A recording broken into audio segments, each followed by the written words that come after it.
Hello အားလုံးပဲမင်္ဂလာပါရှင်ဒီနေ့တော့မနက်ပိုင်းထမင်းလေးစားခြင်းလို့မနက်စာကိုထမင်းလေးစောစောထားထုတ်ဖြစ်ပါတယ်ရှင်သူ့ရာသီချိန်လေးမဟုတ်လဲကြိုက်တော့ခဏခဏထိုးစားဖြစ်ပါတယ်အရင်ဦးဆုံးနှမ်းမဲပေါင်းဆန်စင်ခွက်တစ်ခွက်မရှိတရှိလေးကိုလှော်ပါမယ်ရှင်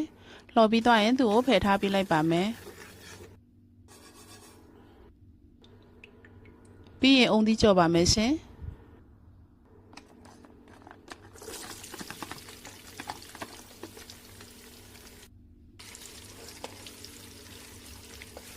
အုံသီးလေးတွေကိုလည်းရွှေညိုရောင်လေးတန်းတဲ့အထိကြော်ပြီးတော့ဆယ်ထားပြလိုက်ပါမယ်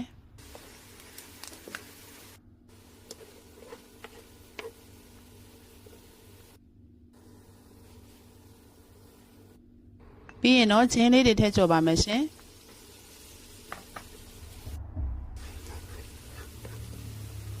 ကောက်ညင်ပေါင်းဝဆန်စင်ခွက်နဲ့3ခွက်ကိုတော့ညကလေးရေစိမ်ထားပါတယ်ရှင်တေချာလေးဆေးပြီးတော့ကြော်တဲ့ဂျင်းနဲ့လေးမွှေးလာလို့ရှိရင်ကောက်ညင်တွေထည့်လိုက်ပါမယ်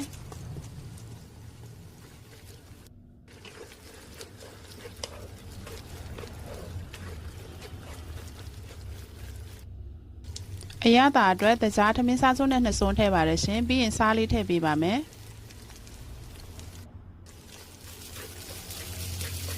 ပြီးရင်သူ့ကိုကြော်ပေးလိုက်ပါမယ်ရှင်ထေချာလေးမှွေပေးလိုက်ပါမယ်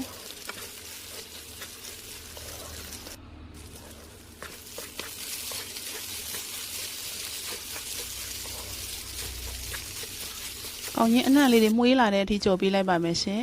ပြီးသွားလို့ရှိရင်ရေပေါင်းဆန်စင်ခွက်နဲ့2ခွက်ကိုထည့်လိုက်ပါတယ်ရှင်ကျမကထမင်းနဲ့ဆိုလို့ရှိရင်အရင်ပျော့ပျော့ကြီးမကြိုက်လို့ထည့်တာပါ2ခွက်ပဲထည့်တာပါရှင်တကယ်လို့ကိုကပျော့ပျော့စီစီလေးကြိုက်တယ်ဆိုရင်3ခွက်ကိုတစ်ခါတည်းထည့်လိုက်လို့ရပါတယ်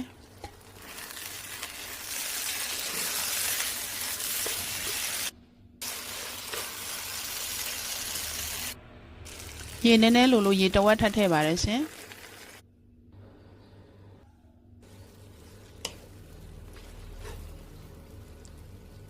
ကောက်ညင်သားလေးအခုလောက်ဆိုနူးနတ်နေပါပြီပြီးရင်သူ့ကိုထိုးပါမယ်ရှင်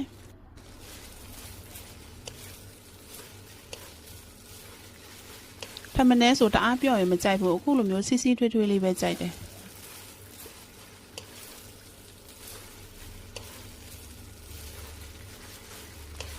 ကောက်ညင်သားကတော့ကျက်သွားပါပြီလားရေပဲလှော်ထည့်ပါမယ်ရှင်အုံသီးကြော်ထားတာထည့်ပါမယ်ရှင်နှမ်းလော်လေးထည့်ပါမယ်ပြီးရင်သူတို့တွေကိုကောက်ညင်နဲ့တသားတည်းကြအောင်ပြန်ထိုးပေးပါမယ်ရှင်မီးလေးကတော့အနေတော်လေးပဲထားပါရှင်မီးမပြင်းပါစေနဲ့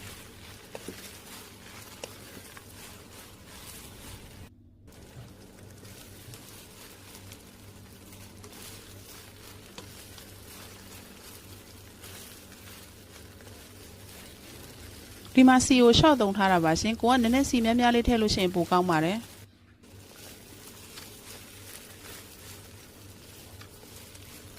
အခုလိုထိုးသွားပေးရင်လည်းကောက်ညင်းနဲ့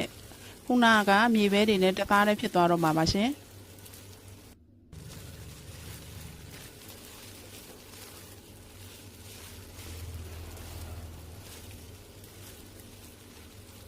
တစ်ခါစားလေးဆိုတော့လောက်ရတာလွယ်လွယ်ကူကူလေးပါပဲနည်းနည်းလိုသေးတော့ထပ်ထိုးပေးလိုက်ပါမယ်ရှင်ထိုးပြီးသွားရင်ကြည့်လိုက်ရင်တော့ဒီအနေလေးဆိုရင်တော့ကျမတော်ပါပြီရှင်ဒါဆိုရင်တော့ထမင်းလေးရပါပြီ